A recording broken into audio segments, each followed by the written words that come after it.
Chers amis, bonjour ou bonsoir. Merci de nous rejoindre pour ce nouveau numéro de la chaire Henri Lafontaine sur notre chaîne YouTube.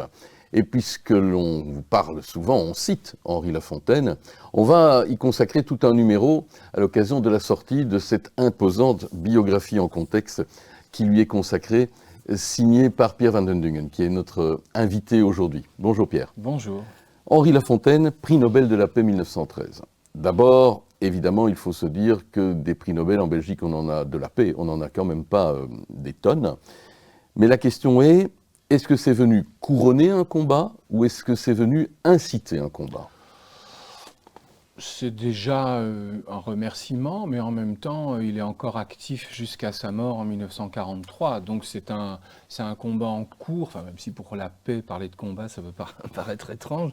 Mais, et en même temps, je trouve qu'il y a tout de même une césure radicale entre le pacifisme qu'il a connu lui, c'est-à-dire celui avant 14-18, et puis après 1914-18, où il y a une espèce de glissement avec la tentative de la Société des Nations, finalement, et de mettre un peu de côté son bureau international de la paix, que lui continue de présider jusqu'à sa mort. Il le préside de 1907 à 1943. On reviendra bien sûr sur ces épisodes. On va commencer, comme vous le faites, par la vie privée, la vie intime. C'est un bourgeois, on va dire un grand bourgeois. C'est un homme typiquement du 19e ? En tout cas, c'est, on peut dire, un bourgeois curieux des arts, avant d'être curieux de la politique, puisque finalement, il ne fait pas grand-chose dans la vie publique, je veux dire, avant la trentaine bien amorcée. En revanche, il se manifeste déjà dans la vie culturelle, la vie artistique. C'est un très bon pianiste, et c'est un wagnérien. Oui, voilà, ça c'est étonnant. C'est-à-dire qu'il est wagnérien avant 14. Après, il ne parlera plus de cette passion de jeunesse. De jeunesse et d'âge d'homme jeune, on va dire. Il passe vraiment pour un des fondateurs du mouvement wagnérien belge, effectivement. Et il trouve dans cette musique l'expression, en quelque sorte, de ce qu'il va chercher toute sa vie, une espèce d'harmonie qui le transporte et qui est indispensable de sa vie durant, une harmonie avec les arts, avec les sciences, le fait d'apprendre en fait tout le temps. Lorsqu'il connaîtra d'ailleurs, à la fin de sa vie, des problèmes financiers, devoir se séparer d'un piano, ça va être véritablement le coup de couteau. Disons que, sans devenir pauvre, c'est clair qu'avec ce qui passe, je dirais, dans l'entre-deux-guerres, et pendant la Première Guerre mondiale aussi, il fait des pertes d'argent. C'est certain qu'il n'est plus, comme beaucoup, il n'est plus le rentier, en fait, d'avant 1914. Celui qui peut se permettre, grâce notamment à la fortune de la mère, donc du côté Phillips, puisque c'est ça le nom de la famille de sa mère, il a moins la possibilité de vivre, c'est-à-dire déjà, comme il visait au 19e, un tourisme vraiment de luxe, hein, comme est généralement le tourisme à cette époque. Et il est globe-trotteur pour le travail, bien sûr, mais aussi pour la villégiature. Il est passionné par le fait d'apprendre. Est-ce que c'est un homme moderne ? C'est-à-dire que c'est un homme... c'est difficile déjà de définir la modernité, ça dépend où on se place, mais en tout cas, à son époque, il est toujours à suivre ce qui se fait de neuf en termes artistiques et scientifiques. Être wagnérien, par exemple, c'est plutôt être avec une forme d'avant-garde. Il est à un moment intéressé par le symbolisme avant de retourner à des choses un peu plus classiques, je dirais, en termes artistiques. Mais il est aussi finalement moderne quand il prend la décision de passer du libéralisme au socialisme en disant je me convertis, hein, c'est l'expression d'époque. C'est pas son milieu, mais en même temps, il estime que pour la paix à laquelle il pense, pour l'harmonie entre les hommes, il est nécessaire d'aller vers en fait ce qui a sa préférence et qui est le collectivisme. Alors, avant d'aborder ses schémas politiques, ses engagements, ses études, son engagement comme avocat, il y a lieu sans doute aussi d'abord de parler de la présence des femmes dans sa vie. Les femmes on l'a dit, l'ascendance juive par la branche maternelle, et par ailleurs, évidemment, une sœur qui l'emmène aussi sur les traces de ce qu'on pourrait dire le féminisme avant la lettre. Oui, oui, certainement. Léonie Lafontaine, il en est extraordinairement proche jusqu'à son mariage, donc le mariage d'Henri Lafontaine en 1903, qui est un mariage tardif puisqu'il a 50 ans ou à peu près. Et c'est ce que Léonie dit elle-même, ils ont vécu comme deux vieux garçons. C'est un avantage pour elle parce que ça lui permet effectivement d'avoir accès à des sociabilités qui sont largement masculines et où elle enrage, mais c'est comme ça, où elle est moins considérée parce qu'elle est une femme. Elle est plus féministe que lui, même s'il est avec elle fondateur de la Ligue belge du droit des femmes, donc en 1892, ce qu'on appelle le féminisme bourgeois, un féminisme, disons, libéral au sens politique, mais qui propose effectivement des réformes, qui s'intéressent aussi à toutes ces femmes qui essayent d'accéder à des professions de prestige et qui sont empêchées. Oui, comme bien sûr on a d'un côté Isabelle Gatti-de-Gamon qui ouvre l'éducation aux jeunes filles, mais on a aussi évidemment les premières diplômées de l'Université libre de Bruxelles qui sont interdites finalement d'exercice professionnel. C'est ça, c'est Marie Popelin qui peut avoir son diplôme en droit, mais à qui il sera toujours interdit d'exercer la profession d'avocat. Est-ce que pour Henri Lafontaine, ces points-là, cette discrimination liée au genre, à la naissance, est-ce qu'on va retrouver ça comme combat ou chez le Henri Lafontaine avocat? Alors, Henri Lafontaine avocat, c'est pas vraiment sa spécialité. Disons que lui, ce qui l'intéresse véritablement, ce qu'il trouve fondamental, c'est que les hommes et les femmes puissent bénéficier d'une instruction convenable, correcte, pour que finalement, elles puissent accéder aux différents emplois dans la société et vivre. Même si, à titre privé, il conserve la logique, disons, des rapports genrés dans le couple, il a tout de même le désir d'avoir donc des femmes instruites, des femmes aussi qui peuvent accéder au métier. Bien sûr qu'il y a plein de métiers que les femmes font déjà à cette époque-là. Il ne faut pas imaginer que les femmes ne travaillent pas, c'est un discours. Mais en revanche, dans les milieux bourgeois, c'est vrai que c'est important de dire qu'elles ne travaillent pas, puisque ce serait comme un peu déchoir. Et surtout, les métiers de prestige leur sont interdits. Et ça, c'est dans cette lutte-là que La Fontaine s'engage. Sa belle famille l'Ouest, on en dit un mot? Oui, donc ça, c'est vraiment la rencontre de sa vie. Je veux dire, je n'ai pas voulu faire people, mais disons qu'il y a une correspondance qui est très éclairante sur la vie sentimentale d'Henri Lafontaine. Elle est éclairante parce qu'en fait, ce qu'il va chercher dans cette femme qui a 10 ans de moins que lui, et à laquelle il survit d'ailleurs, il va chercher à vivre ce qu'il faisait avec sa sœur. Je veux dire, en termes, bien entendu, pas sexuellement, bien entendu, mais en termes de passion commune, passion politique, passion artistique et le goût du voyage partagé. C'est vraiment pour lui, le couple, c'est la complicité d'une vie entière. Ils n'ont pas d'enfants. Il en aurait voulu, dans la correspondance, on lit, il aurait aimé un fils, semble-t-il plutôt, mais ils n'ont pas d'enfants, mais ils passent leur existence vraiment à échanger. Alors, soyons précis, c'est le partage des passions, mais ce sont les passions d'Henri quand même. C'est un Bruxellois viscéral ?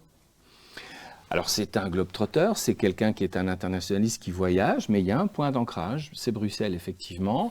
Il achète, il fait construire une maison Square Vergote, et c'est vrai qu'il s'y installe en 1909, il y décède. C'est le point d'ancrage d'un voyageur.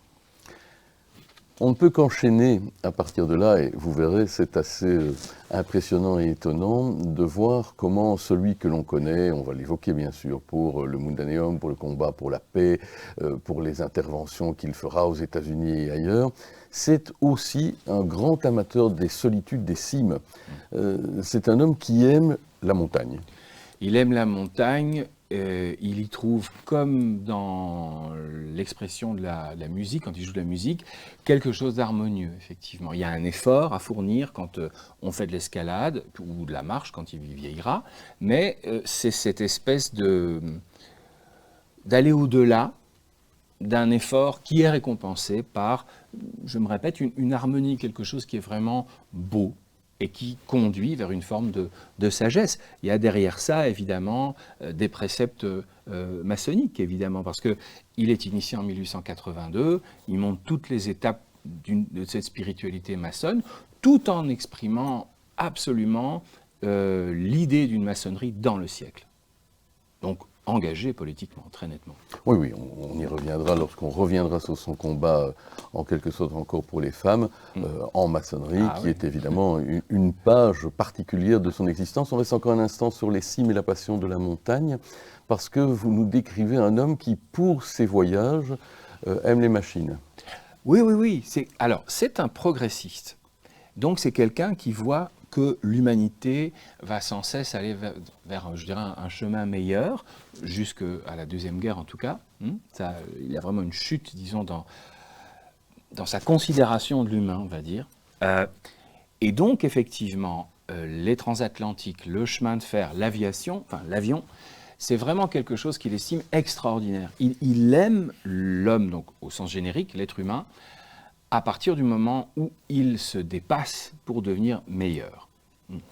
Est-ce que, pour autant, ça fait de lui, comme ça aurait pu être le cas dans le dernier quart du XIXe siècle et le début du XXe, ce qu'on a appelé alors un positiviste, un adepte d'Auguste Comte, l'Université libre de Bruxelles, où il étudie, où il professera, est un lieu où les étudiants de ces époques-là vont fortement adhérer, contester les élites passées, et notamment une forme de sacré ou une forme de spiritualité qui était très présente à l'ULB dans ces temps-là. L'ULB, par Tiberghien, était ce qu'on appelle le croziste. Donc de Croze, c'est effectivement une sorte vraiment de croyance. Donc elle a parfois eu cette réputation d'athéisme qui est tout à fait illégitime pour l'essentiel du XIXe siècle.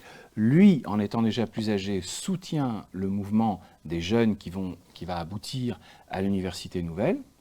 Mais à titre personnel, c'est quelqu'un qui est très dans la spiritualité et qui déteste l'athéisme et qui donc est plutôt intéressé par une philosophie où donc on va vers le collectivisme, on va vers plus pour chacun et chacune, mais où il y a tout de même des espèces d'élus en quelque sorte qui ont le savoir et qui ont la mission de partager ce savoir. Il y a un côté très 19e siècle en quelque sorte, où ce sont malgré tout, dans un système démocratique, mais ce sont malgré tout ceux qui ont été formés à apprendre et qui ont beaucoup appris, qui ont cette mission en quelque sorte. Il est très sévère avec, par exemple, les divertissements de masse qui se multiplient dans l'entre-deux-guerres. Il aurait eu fort à faire aujourd'hui. Je pense qu'il y a plein de choses qu'il n'aurait pas appréciées, notamment je ne pense pas qu'il aurait été un fidèle de Cyril Hanouna, non, je ne crois pas. Ni probablement d'un certain nombre de téléréalités. Oui. Il est incontestable, on vient de l'évoquer, que la vie maçonnique, la présence en franc-maçonnerie d'Henri Lafontaine aurait été marquante pour lui et pour l'ordre maçonnique. Incontestablement, c'est un homme qui aime bousculer. Il est membre de la Loge des Amis Philanthropes. Il en occupe la plus haute fonction, le vénéralat, à un moment crucial où apparaît une franc-maçonnerie mixte, dite le droit humain, en France, et qu'il convie à rejoindre, qu'on convie une délégation qu'il invite en tenue, ce qui provoque un scandale aux Amis Philanthropes.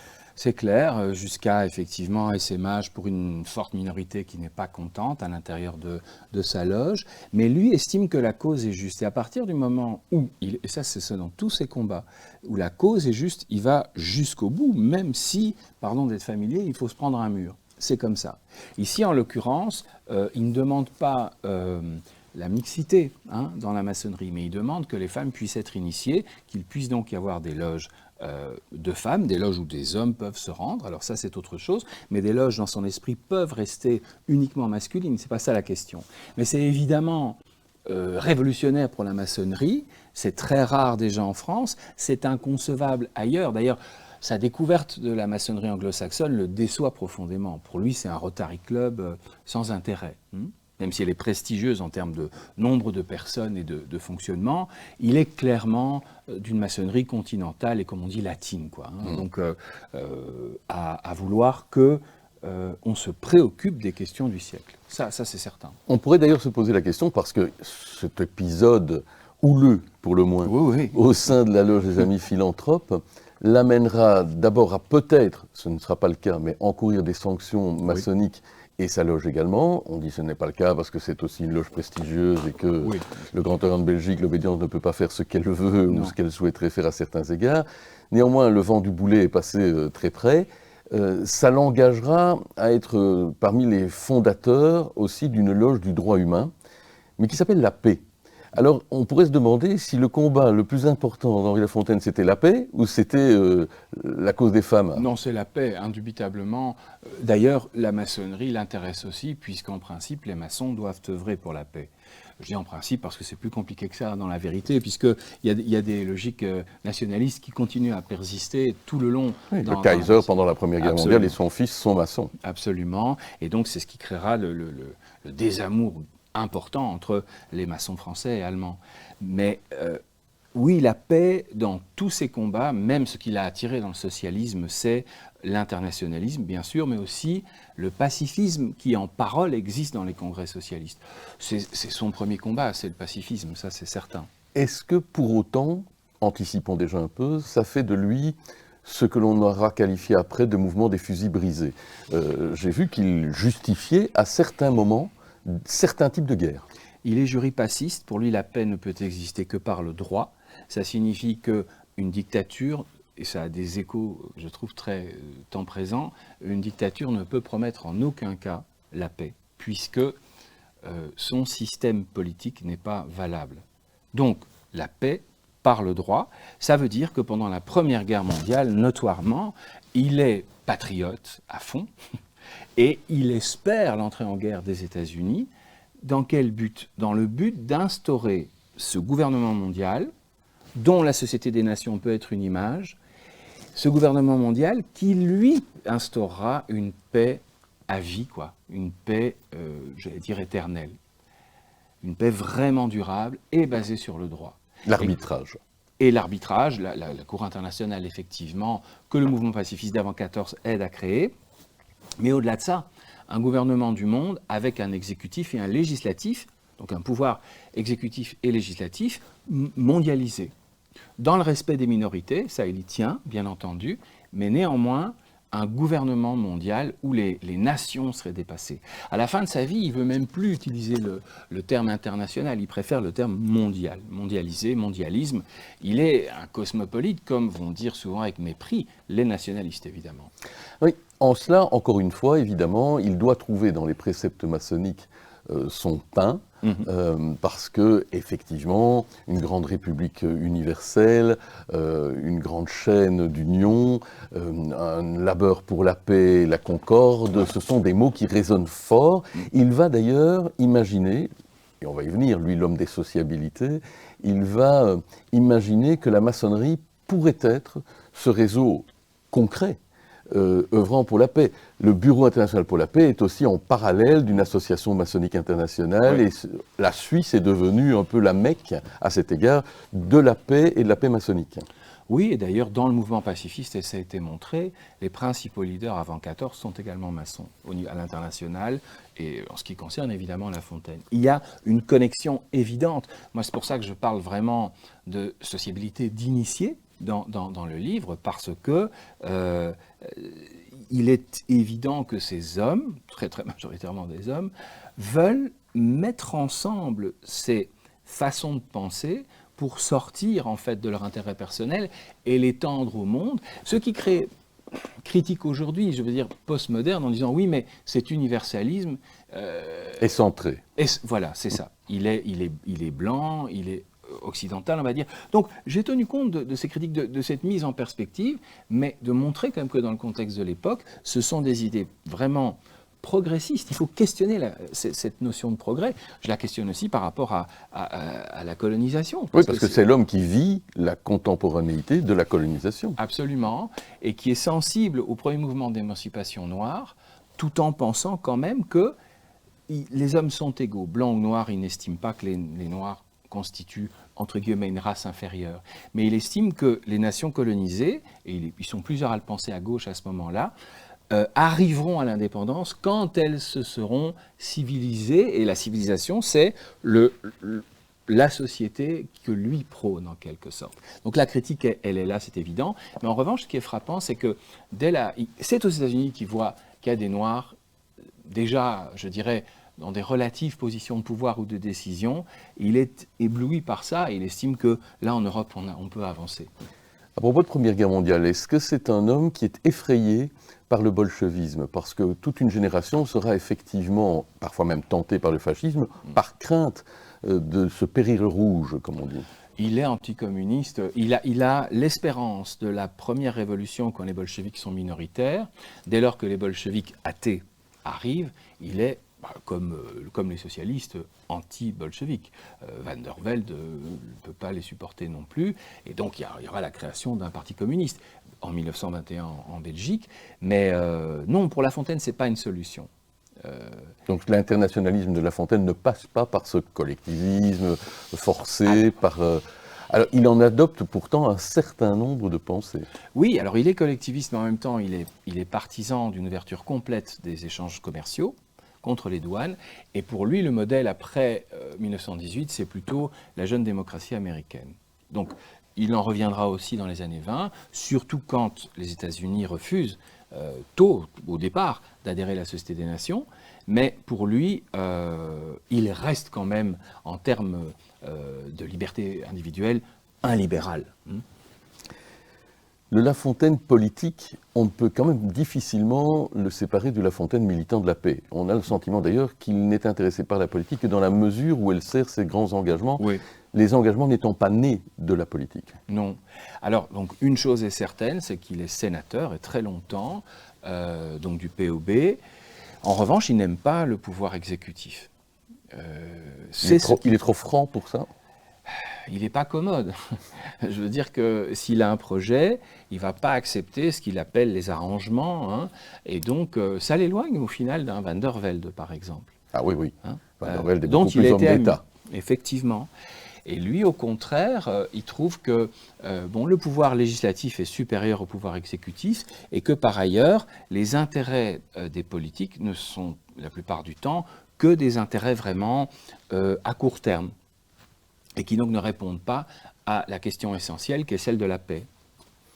Alors, évidemment, on peut difficilement faire une évocation de La Fontaine sans parler, on l'a déjà fait quelque peu, hein, mais bon, de l'enseignement, de l'émancipation par l'enseignement, et puis du savoir universel, sa grande œuvre commune, qu'on appelle Mundaneum, qu'on appelle aussi d'ailleurs Google de papier de nos jours.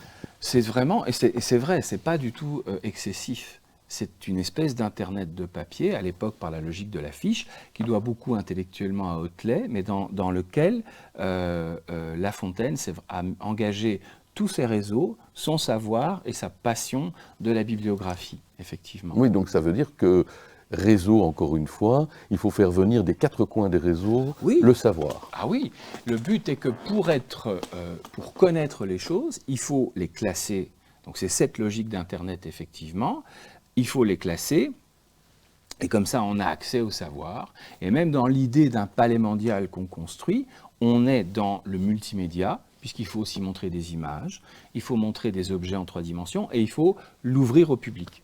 C'est comme si on avait créé une espèce de super ordinateur, mais à l'intérieur duquel les gens iraient se promener, si vous voulez. Mais en l'occurrence, quand même, c'est un savoir localisé, parce que le fichier, il est à un endroit unique, le palais est à un endroit unique, et donc forcément, il y a quelque chose de paradoxal dans la mondialisation d'un savoir contenu à un seul endroit. La mondialisation est dans le contact pour collecter le savoir. Mais après, effectivement, il y a un lieu où les données sont conservées. La diffusion n'est pas encore à l'ordre du jour. Non, non, bien sûr, parce qu'il n'y a pas les moyens de le faire. Non, non. Est-ce que c'est un homme d'enseignement qualitatif? Je l'ai dit, il a été enseignant à l'Université libre de Bruxelles. Est-ce que c'est un homme qui met beaucoup de temps et de passion dans l'enseignement, ou est-ce que sa vie déjà bien remplie ne lui en laisse pas forcément le temps? Non, non, il met beaucoup de temps dans tout ce qui est université populaire, où il estime qu'il est indispensable d'aller pour dispenser ce savoir. Et puis alors, il est évidemment à la tête de la création de ce qui est aujourd'hui l'école Bischofsheim, c'est-à-dire les écoles professionnelles pour jeunes filles. C'est genré, c'est-à-dire que c'est préparer des filles du milieu populaire et en vérité plus souvent de la petite bourgeoisie à des métiers. Mais malgré tout, lui fait partie de ceux qui insistent pour qu'il y ait des cours généraux, qu'elles puissent apprendre, qu'elles aient contact avec ce grand savoir. Est-ce que c'est un tribun? Non. Non, c'est quelqu'un qui, d'après, on n'a pas d'enregistrement de sa voix, mais, pas à ma connaissance, mais parle pas fort, cherche toujours à être précis, donc il n'est pas, à proprement parler, quelqu'un qui va emporter les foules à la façon d'un Van der Velde, justement. Oui, ou à la différence d'un de ses mentors dans la vie juridique, qui est Edmond Picard. Absolument, oui, absolument. Là, même si Picard avait une voix nasillarde, semble-t-il, il y avait effectivement un effet d'entraînement, si vous voulez. Imaginez, comme vous le faites, Henri Lafontaine, dans la maison du peuple, ça paraît un peu quand même le grand bourgeois qui rend visite aux pauvres. Oui, mais en même temps, c'est grâce à des gens comme lui que le POB naissant a pu avoir les crédits nécessaires à l'édification du bâtiment. Parce qu'il est garant. Il est Et parce qu'il aime l'art, et donc l'art nouveau.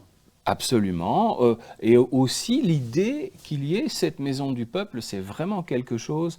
Il participe aux sections d'art avec la Van der Velde, mais surtout, il est parmi ceux qui donnent leur nom pour que les socialistes puissent emprunter et construire leur maison du peuple. Alors, on citait l'encyclopédiste avec bien sûr Hotelet et le Mundaneum. On citait évidemment à certains égards le pacifiste. On n'a pas encore peut-être mesuré l'influence, ceux qui ont eu de l'influence sur lui. Vous nous reparlez par exemple d'Auguste Couvreur. Oui, là vraiment, à tous les moments clés de sa vie, de son initiation en maçonnerie jusqu'à la présentation au grand personnage du pacifisme international, Auguste Couvreur, qui était donc un homme politique libéral, est vraiment indispensable. Il s'en éloigne. Donc Couvreur, donc le père de La Fontaine, meurt en 1882, année de son initiation, où il est donc parrainé par Couvreur. Et l'année de sa conversion au socialisme en 1894, Couvreur meurt. Alors c'est pas à cause de ça, mais disons que c'est symboliquement étonnant. Et là, La Fontaine donc, vit sa vie, il devient le mentor d'autres en quelque sorte, mais dans son parcours, franchement, Auguste Couvreur est fondamental. Il y a alors ce côté globe-trotteur de la paix, l'homme qui tient absolument à sauver, même quand parfois ça part en lambeaux. La Première Guerre mondiale est un premier lambeau dramatique sur son combat pour la paix. Incontestablement, même s'il veut au départ croire en une société des nations, il en perçoit très vite les limites. Quasiment dès sa première intervention, à l'ouverture de la première session, il les met déjà en garde. Oui, alors surtout, il est déçu de n'occuper qu'une place de délégué technique pour la Belgique, c'est-à-dire un poste vraiment secondaire. Lui, franchement, il se serait rêvé à la première place. Il se serait rêvé même à la place de Polymans, qui est à la tête de la délégation belge, si vous voulez, qui va présider l'Assemblée. Il va parler. J'ai oublié laquelle conférence, mais en 1920, il prend la parole. Il est très prudent dans son premier discours public, mais on a des textes privés et des correspondances, et il enrage en fait. Il trouve que c'est le retour de la démocratie, de la diplomatie à l'ancienne, que c'est très décevant. Donc oui, mais malgré tout, il reste fidèle à la Société des Nations, faute de mieux. Et il trouve que les expériences du gouvernement national, c'est encore pire. Donc il préfère rester fidèle à ça, même si à partir... la Société des Nations a quelques succès dans les années 1920, mais c'est clair qu'à partir, disons, du début des années 1930, elle est impuissante par rapport à ce qui se passe. Que ce soit le Japon, que ce soit l'aventure mussolinienne en Éthiopie, avec une intervention d'ailleurs d'Haïlé Sélassié, le Négus, devant la Société des Nations. Tout ça doit représenter une série de crève-cœurs quand même pour Henri Lafontaine. Alors, à la fois, beaucoup en privé, mais aussi de façon publique, il est désespéré, très clairement.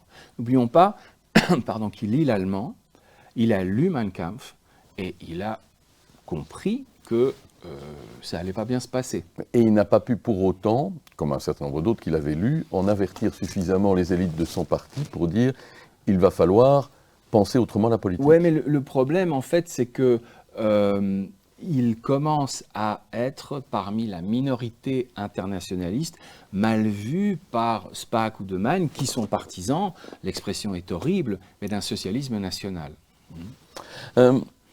ce pacifisme, est-ce qu'il va le garder jusqu'au bout? On a déjà dit qu'il justifiait un certain nombre de guerres de décolonisation, de guerres de défense contre une agression, etc. Mais est-ce que dans ce déclin des années 30, dans l'ascension d'Hitler, est-ce que là, à un moment, il dit ou il écrit en public ou en privé, je me suis trompé en quelque sorte. L'humanité n'accouchera pas de la paix. Tout à la fin, il écrit des choses comme ça qui sont désespérées, c'est certain.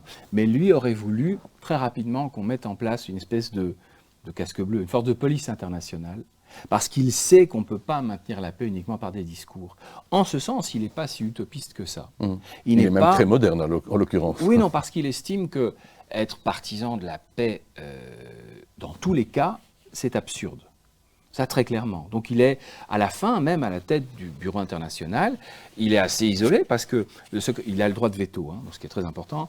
Le secrétaire général est un Suisse romand qui pense comme lui. Le français le soutient, mais globalement, les autres pacifismes ne sont pas dans cette logique d'un pacifisme, je ne vais pas dire belliqueux, mais d'un pacifisme qui estime une fois que le droit n'est pas respecté, il doit y avoir intervention. Voilà. Est-ce qu'il pense, puisque vous y consacrez un chapitre, qu'une Union européenne pourrait être une solution? Ça résonne évidemment avec ce que nous vivons aujourd'hui. Ouais. Non, il estime, alors c'est là où il veut aller plus loin tout de suite. Il estime que l'Europe s'est dépassée, est déjà un projet dépassé après 1918. Et donc en conséquence, il estime qu'il faut aller vers des gouvernements qui prennent en compte l'ensemble du monde. Donc là, effectivement, il s'oppose, tout en restant attentif au projet, mais il s'oppose quand même à ces projets qui sont nombreux, hein, qui naissent plusieurs à partir des années 1920 déjà. Il répond aux initiateurs en disant « Moi, je pense que ça s'est dépassé, il faut vraiment se concentrer sur la construction d'un gouvernement mondial. » Qu'est-ce qu'il dit au moment où il reçoit son prix Nobel en 1913 ? Il ne peut rien dire officiellement, puisqu'il prépare un discours justement sur la Cour internationale installée à La Haye, mais il ne peut pas le prononcer, puisque c'est l'ironie suprême. Il reçoit le dernier prix Nobel avant la Première Guerre mondiale.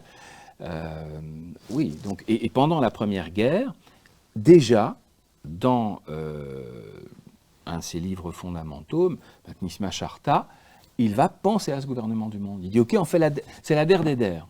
On va s'engager. On est avec les Alliés. Clairement, ça il l'écrit. Mais ce sera pour faire quelque chose. Par la suite, il n'y aura plus jamais de guerre.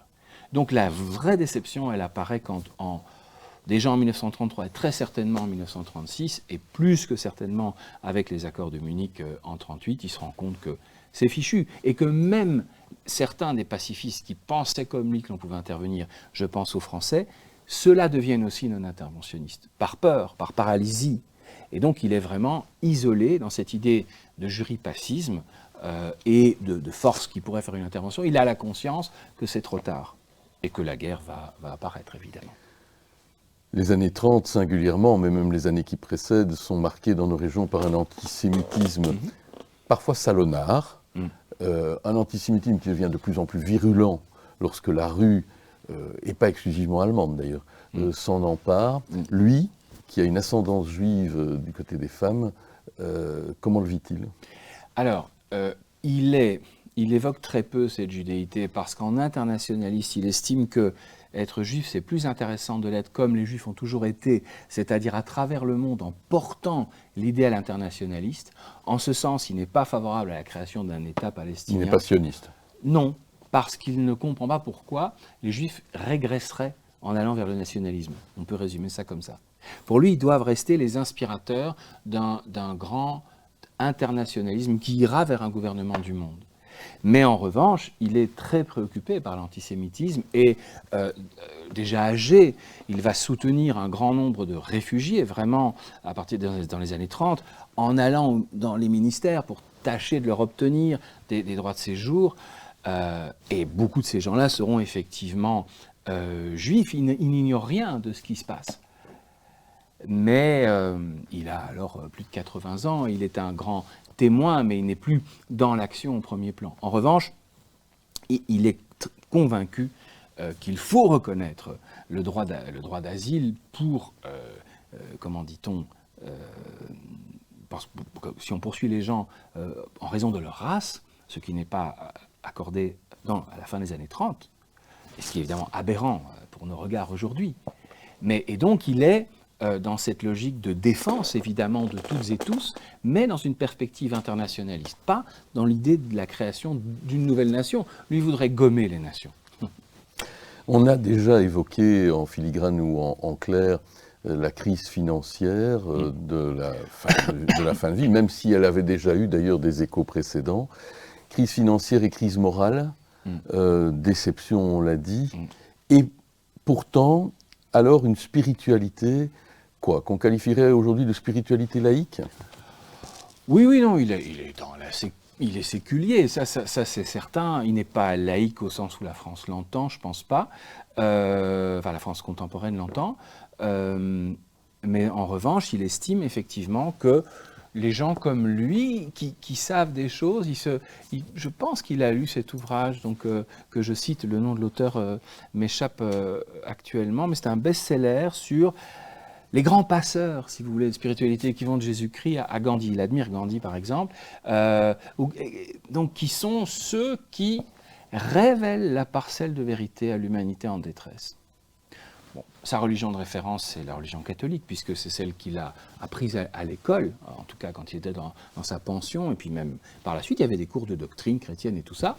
Il n'est pas catholique, il n'est pas dogmatique, mais c'est quelqu'un qui pense qu'il est nécessaire, qui a une survie de l'âme, qui a peut-être même eu des vies antérieures. Donc il est tout à fait ouvert à ça.